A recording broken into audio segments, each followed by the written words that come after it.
Good morning. For those of you that don't know me, I'm Rick McCubbin, Chief of Bardstown Police.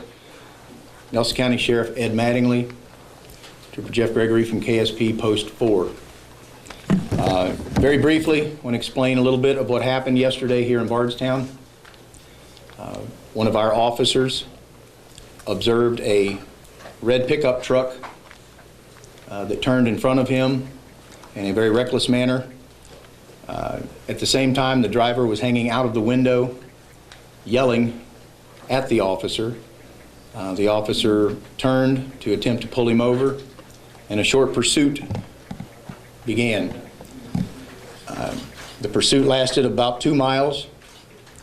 The red truck stopped as the officer was exiting his vehicle, thinking the stop was over to do a felony stop.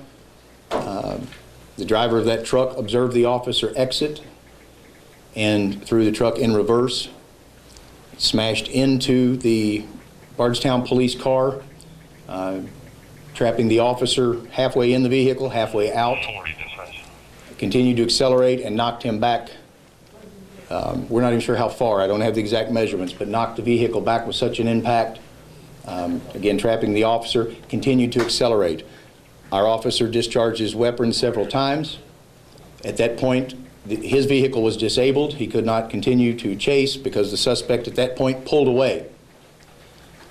Just up the road, he encountered a Nelson County Deputy Sheriff.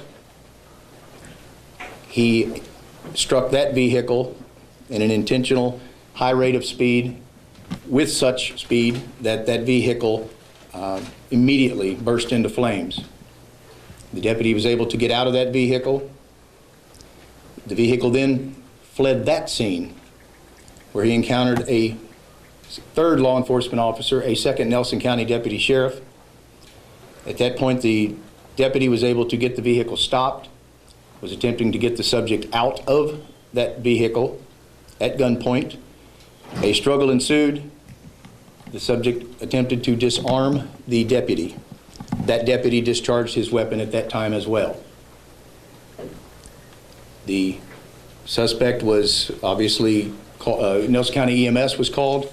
He was transported and then immediately airlifted to University. I will identify the Bardstown police officer, Officer Kyler Wright, and that's Kyler with a K, K-Y-L-E-R, Officer Kyler Wright. He is one of our canine officers. No, the dog was not injured. Yes, the dog was with him. Kyler Wright is 26 years old. He's been a law enforcement officer since 2010. He began his career with the West Liberty Police Department and has been with the Bardstown Police since April of 2012. Sheriff?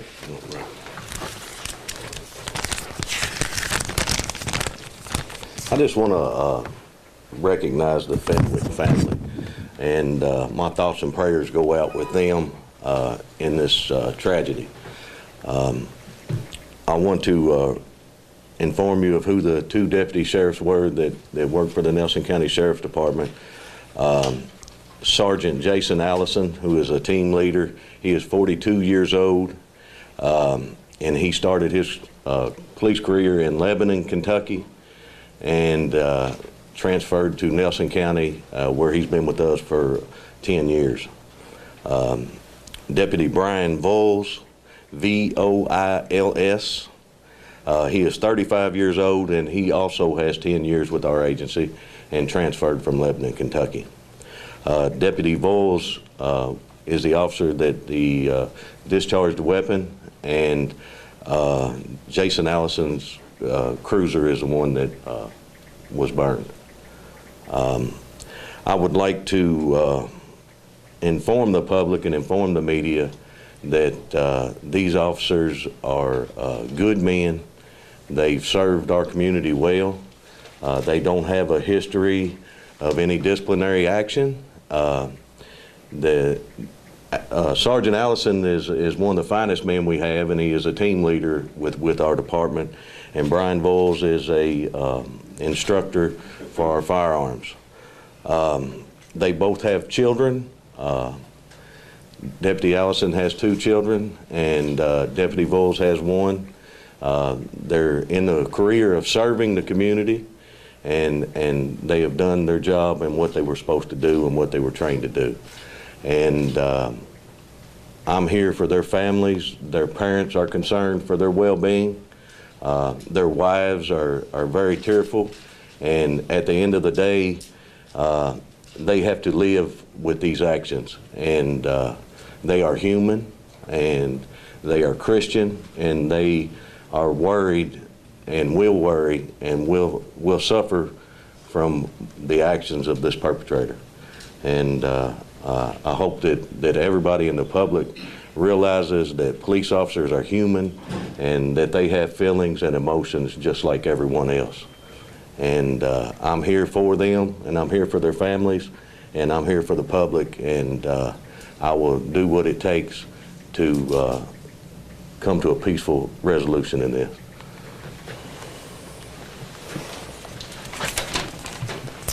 The suspect in this case is named John K. Fenwick. He's 25 years old, from Bardstown, Kentucky. He's very well known to law enforcement, and at this time he is in a serious but stable condition in ICU at University of Louisville Hospital.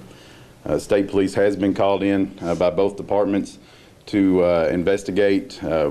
We plan on doing a thorough and impartial investigation. It may take some time. Lots of times you have forensics and different things that take a while to come back.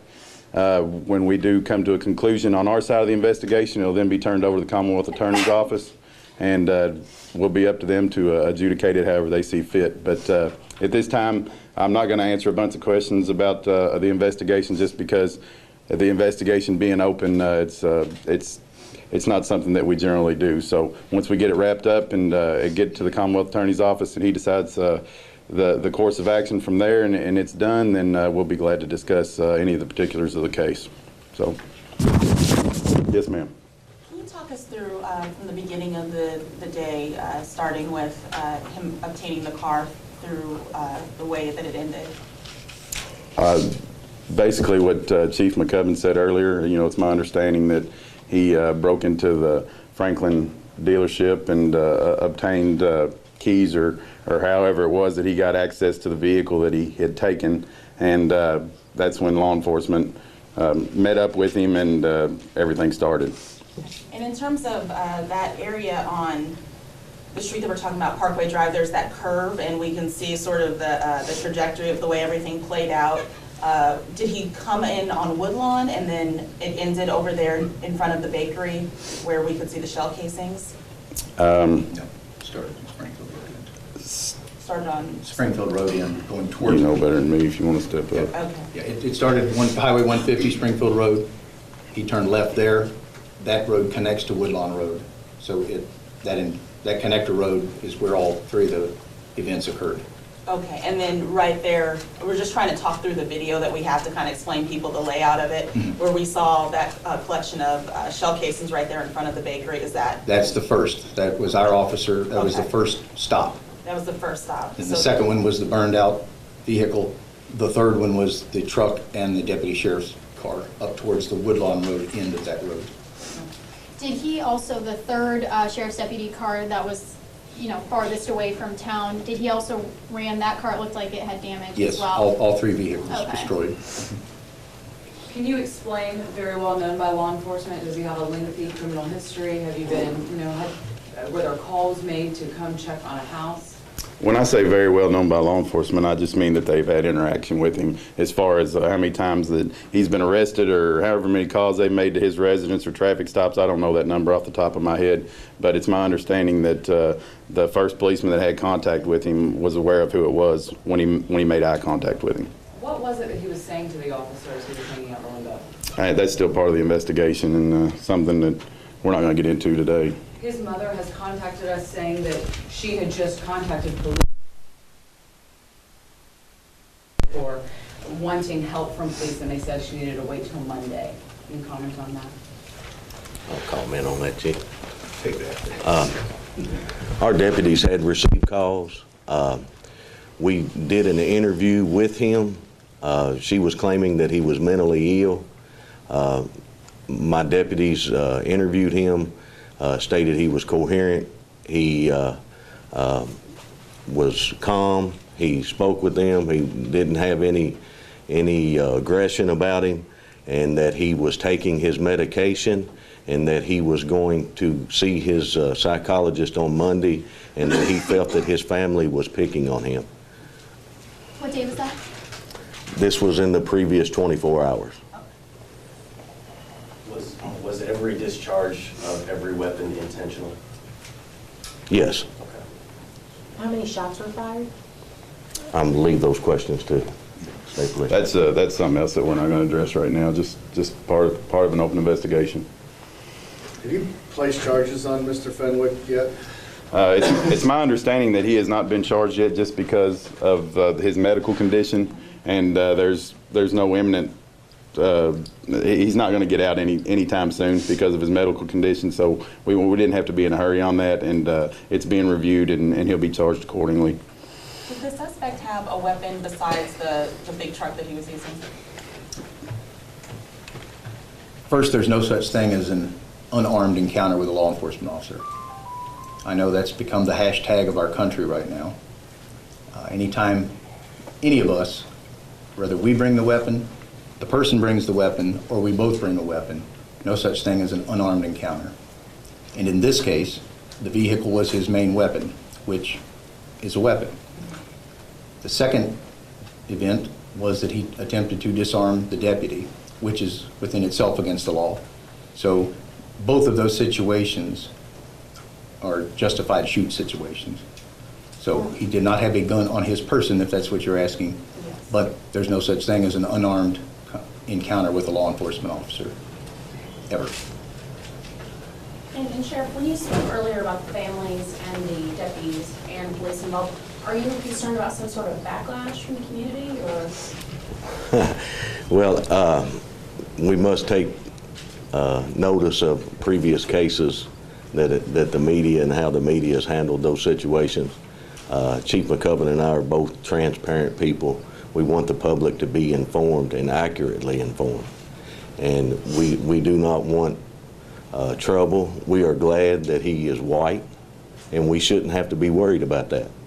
And we do not want any backlash or violence in this community because people have been misinformed. I think that the public needs to know how the criminal justice system works and that what officers are able to do. And the media has not done a very good job of informing the public, and the public is not educated on how the system actually works. And we don't want those type of troubles in our community. We're upfront, open. The state police must continue to investigate the case. It's not going to happen tomorrow. There's not going to be a conclusion tomorrow, and we have to let them do that. We have given plenty of indication as to what's happened without causing any conflict with the Kentucky State Police investigation. And Chief McCubbin and I just want the public to know that our guys are out here working, doing what they're supposed to do, and this is a terrible thing that's happened, but it's part of the job. And we have a job to keep the public safe, and we have a job to keep the public informed, and that's why we're here today. I would assume there's dash cam footage and that you are keeping that close. Everything the Kentucky State Police has on the investigation is that'll be something that they're handling. And both Rick and I both contemplated working the case ourselves, and just to make sure that everything is open, we contacted the Kentucky State Police to work the case for us. And we're trying to be transparent, get the information to you as we can.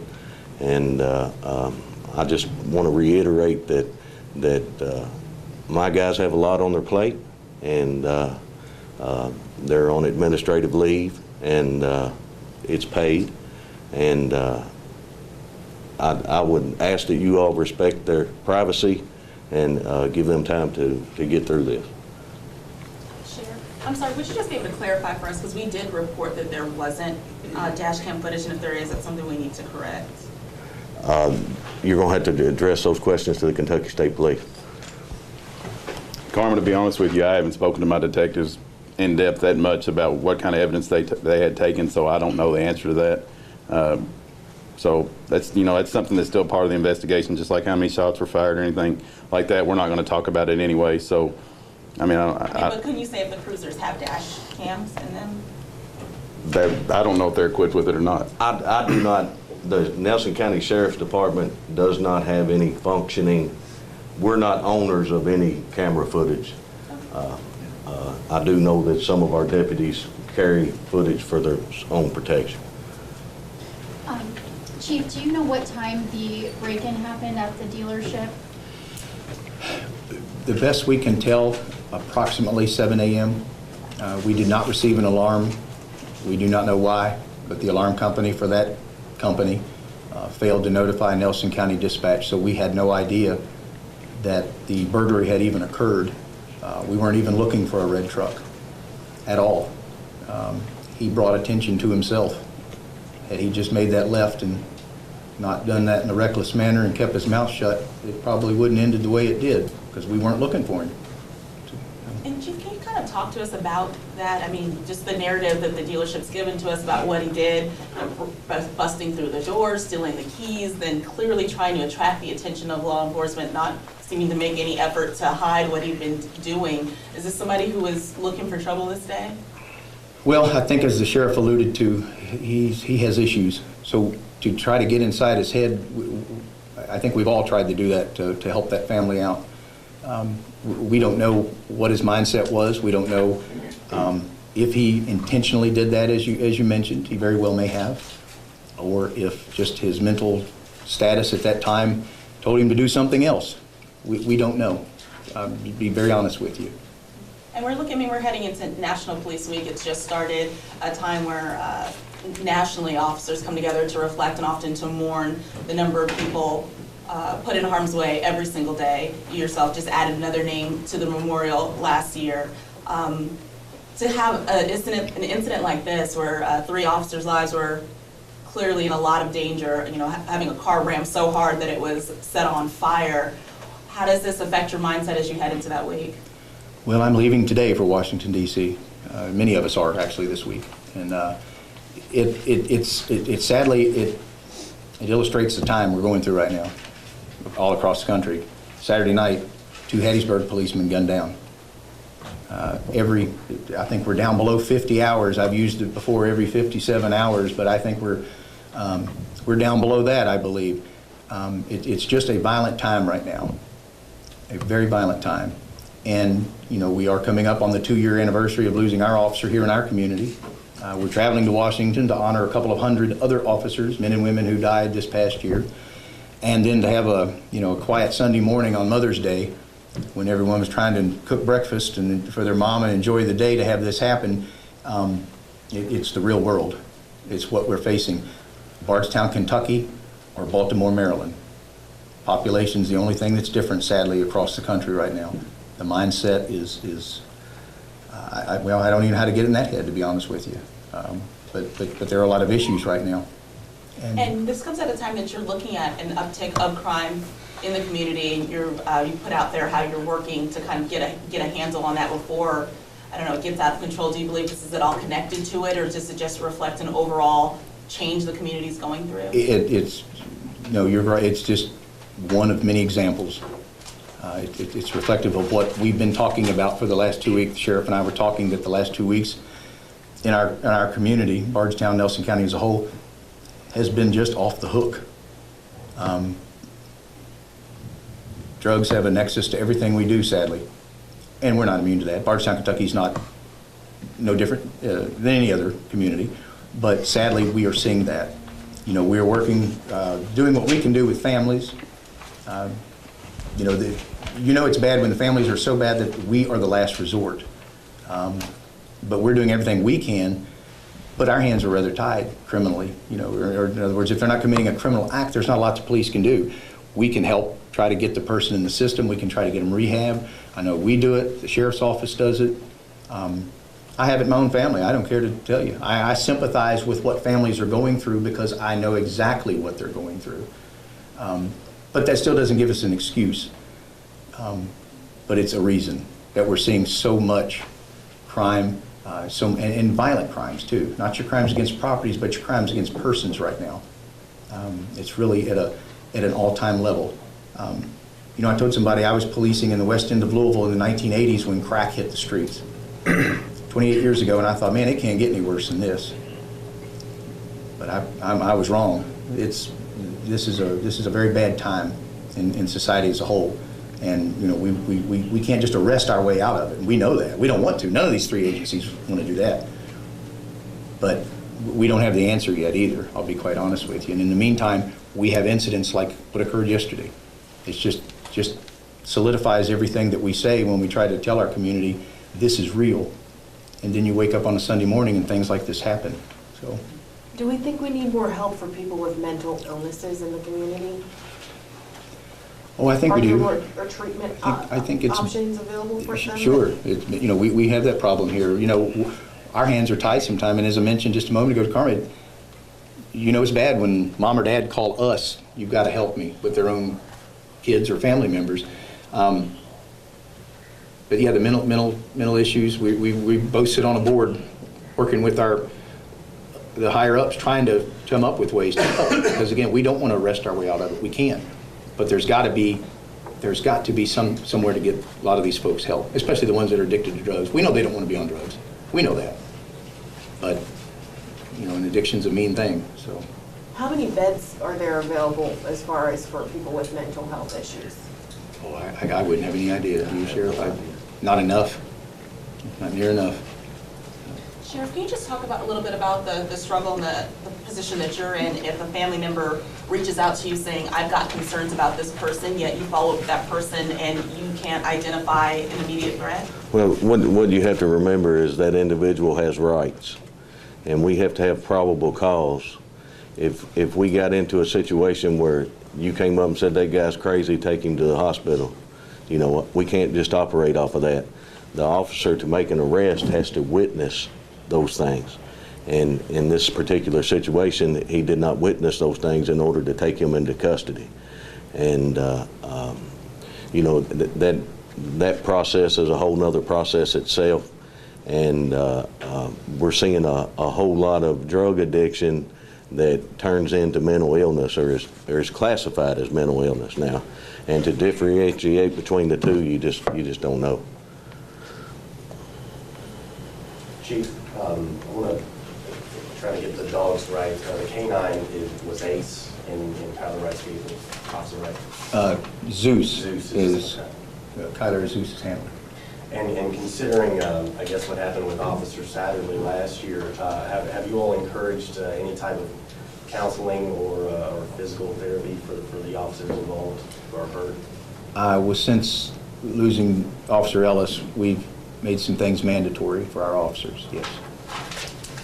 I don't want to get into too deep on that, but with respect to the officers, but yes, we have made changes to help our personnel through, you know, times like this.